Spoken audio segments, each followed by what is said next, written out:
Welcome to LunarWave. Join our adventure club with a quick subscribe. Welcome back to Port Cache, where fog is thicker than answers, and sometimes the truth runs on four hooves. You're listening to LunarWave, Bedtime Mysteries for Curious Minds. Tonight's episode is the final chapter in this series.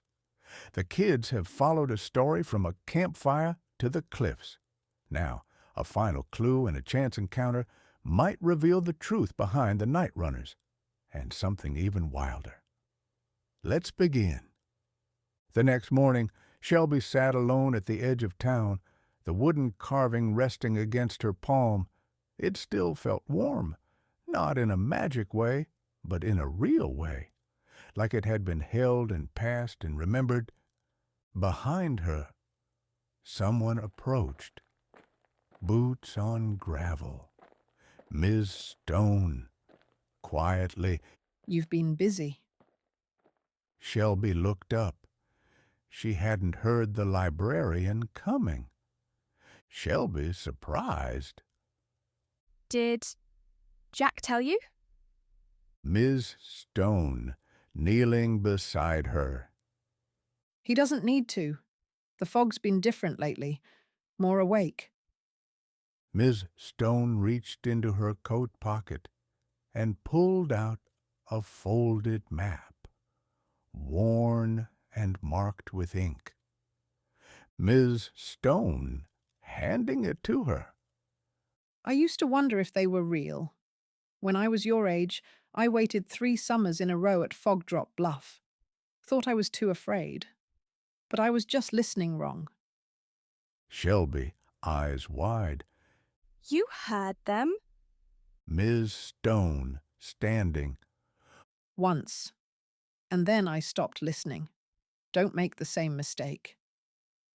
By noon, the group had reconvened, Peter, Blake, Alice, Trigger, Brody, and Shelby, following the new map.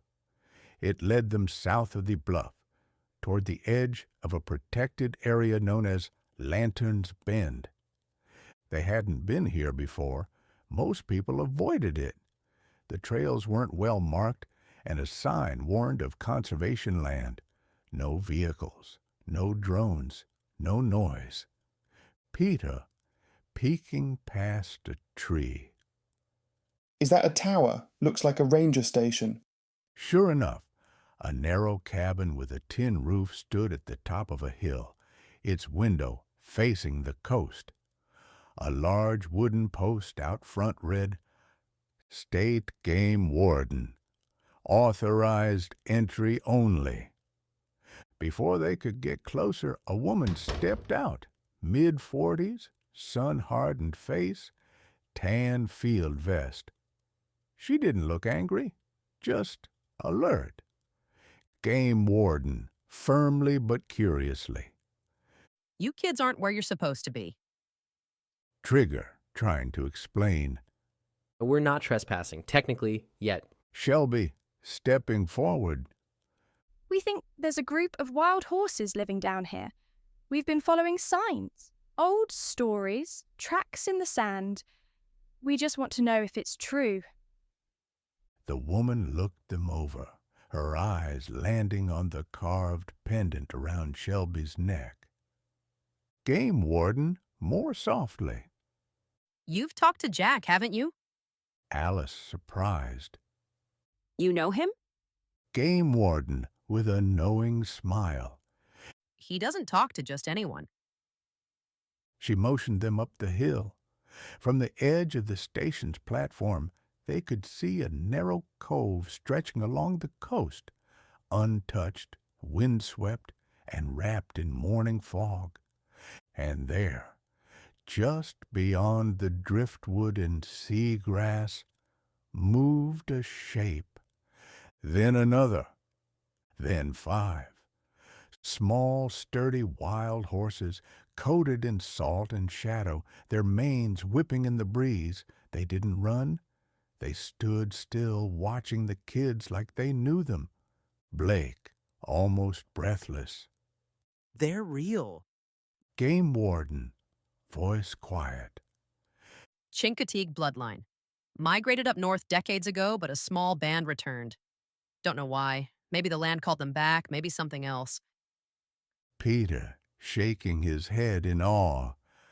And the rides? The kids who saw them? Game Warden, folding her arms. I've never seen them let anyone close, but I've also never seen them wait, like they're waiting now. The kids didn't speak. The moment didn't need words. One of the horses stepped forward, a young chestnut mare with a dark stripe along her back. She stared at Shelby, ears alert. And though she didn't move closer, she didn't turn away either. Then, as the wind shifted, the herd turned in unison and trotted off into the mist, quiet as fog. Brody, softly. I think we just passed their test. Shelby, gripping the carving tightly. No, I think we just listened hard enough. Tonight, the kids of Port Cache have found what they were never quite sure they were looking for. Not ghosts, not monsters, but something wild and real and full of wonder. The night runners had returned, not to be seen, but to remind them that the world still holds mysteries for those who know how to listen. We hope you've enjoyed this adventure. We'll see you again soon. But for now, snuggle up, dream of wild hooves and coastal winds, and let your heart stay curious. Good night, Port Cache. Love this mystery? Like and subscribe to LunarWave for more adventures under the stars.